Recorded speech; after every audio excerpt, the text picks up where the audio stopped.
dia hadapi, baik di lingkungan pekerjaan, di lingkungan tempat tinggalnya, dan juga di lingkungan gereja.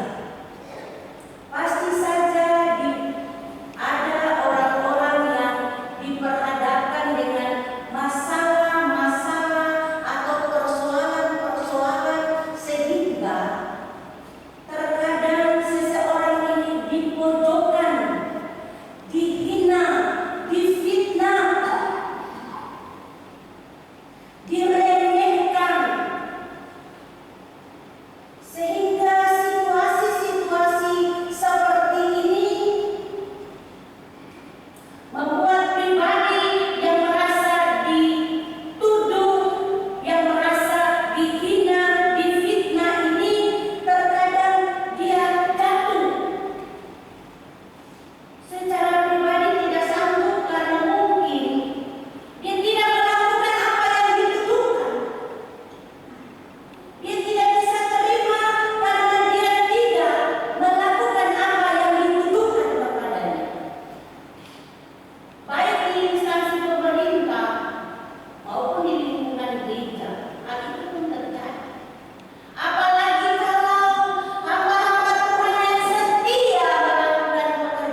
bahwa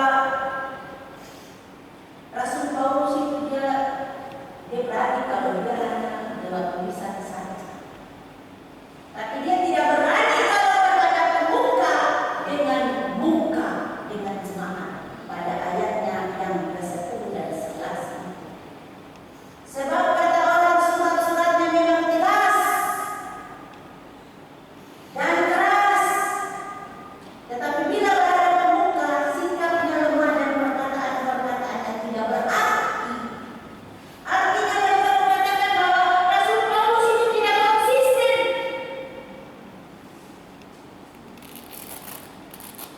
Tapi pada ayatnya yang ke-11 Rasul Paulus tekankan begini. Tetapi hendaknya orang-orang yang berkata demikian bahwa saya ini lemah, saya ini tidak konsisten, bahwa saya tidak bersikap sesuai dengan perkataan, atau saya tidak berlaku tidak sesuai dengan pemberitaan firman Tuhan yang saya sampaikan. Maka bagi orang-orang tersebut, harus insaf, harus sadar bahwa tindakan kami bila berhadapan muka sama seperti perkataan kami dalam surat-surat kami bila tidak berhadapan muka. Ini merupakan penekanan dari Rasul Paulus, sehingga situasi dan kondisi yang terjadi pada saat itu. Maka ayatnya yang pertama, Rasul Paulus mau menunjukkan bagaimana karakter Yesus, bagaimana mental Yesus yang diadopsi, yang dia miliki sebagai tokoh pemberitaan Injil, yang harus dia praktekkan, yang harus dia tunjukkan kepada jemaat sesuai dengan suratnya. Sehingga pada ayat yang pertama dan yang kedua Rasul Paulus menunjukkan sikap dan mental ilahi adalah sikap yang lemah lembut dan sopan. Dia sopan menasihati dan meminta agar dia menumbuhkan sikapnya atas nama Kristus. Dia bilang begini, kata kasar begini, saya lemah lembut ini sebenarnya ini adalah sikap yang saya miliki, yang saya ambil dari sikap Yesus Kristus. Karena sumber pemberitaan Injil itu adalah Yesus Kristus.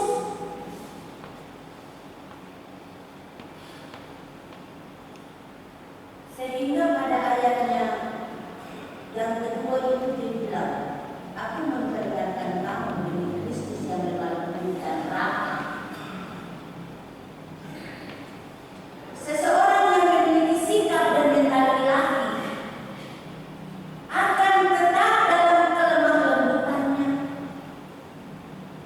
Sehingga Rasul Paulus menunjukkan sikap tegas pada ayatnya yang kedua yang meminta kepada kamu, kepada orang-orang, kepada jemaat, kepada terkhusus kepada gunung palsu dengan terkhusus pada ayatnya yang kedua. Aku meminta kepada kamu, jangan kamu memaksa aku untuk menunjukkan kebenaran dan dekat. Apa makna kalimat ini? Itu menunjukkan bahwa Rasul Paulus mau mengingatkan mereka tentang pribadi dia pada masa lalu. Sebelum dia mengalami pertobatan, dia tidak pernah menunjukkan siapa sebenarnya dia, yang penuh dengan kekerasan, yang penuh dengan keberanian itu. Tetapi keberanian itu berlawanan dengan sikap dan tindakan sebagai seorang anak Allah.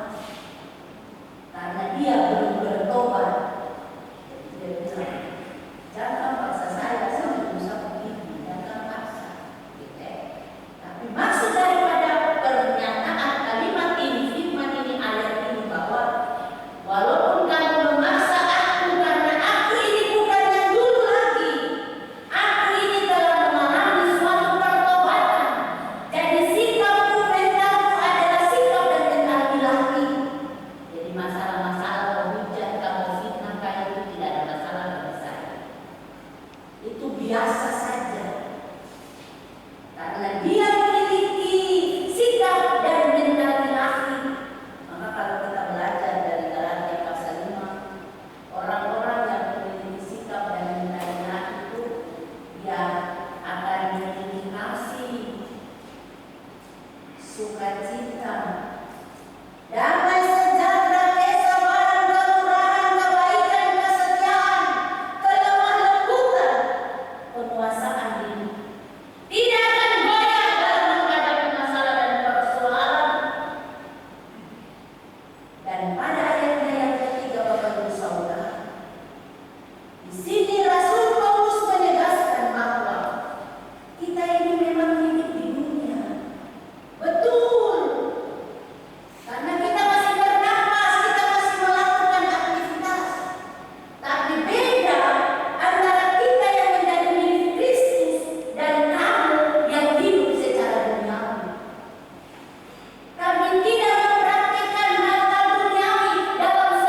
Kuasa Allah itu menghukum setiap kedurhakaan, menghukum setiap kelakuan penipu, menghukum setiap orang yang menyangkal Tuhan, yang murtad, pindah agama, su percaya Tuhan, su bakti, su sidi, karena harta, karena cinta,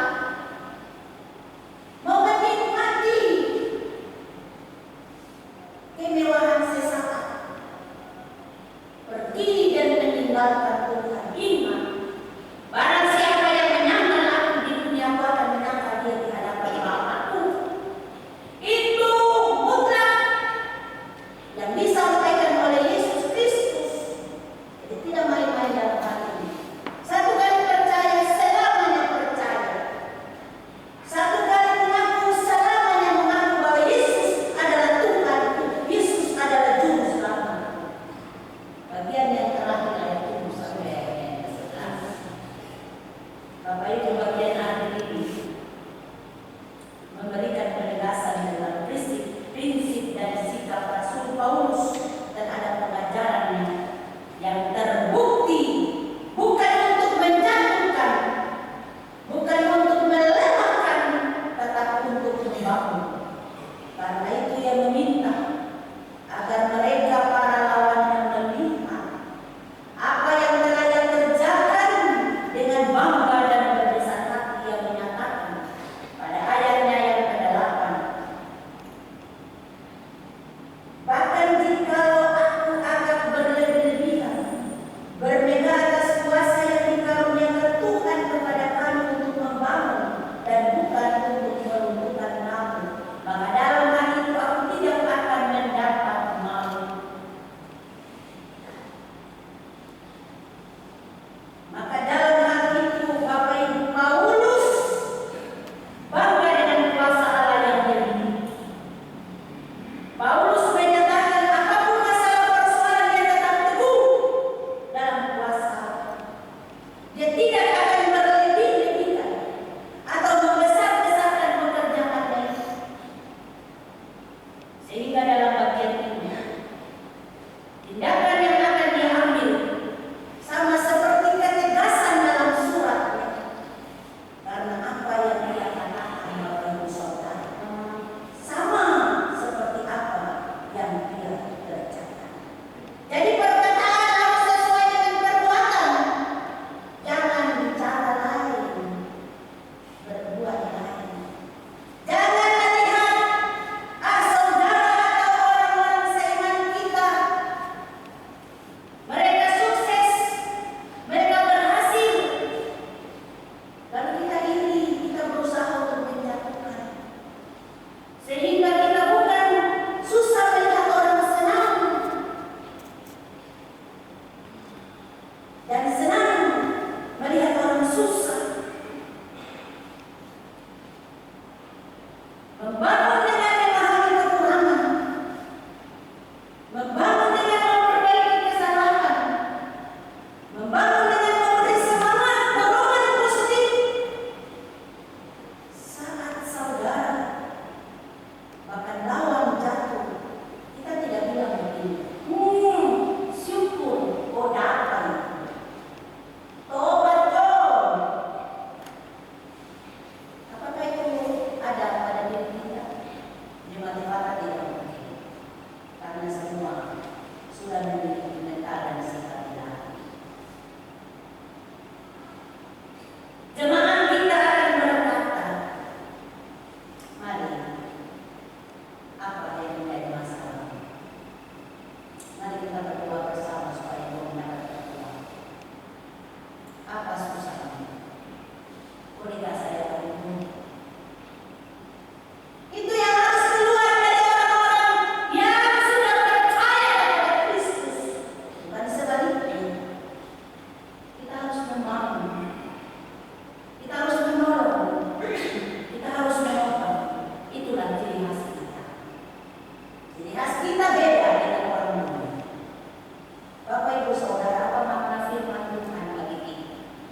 Dari bagian bacaan kita ini, 2 Korintus pasal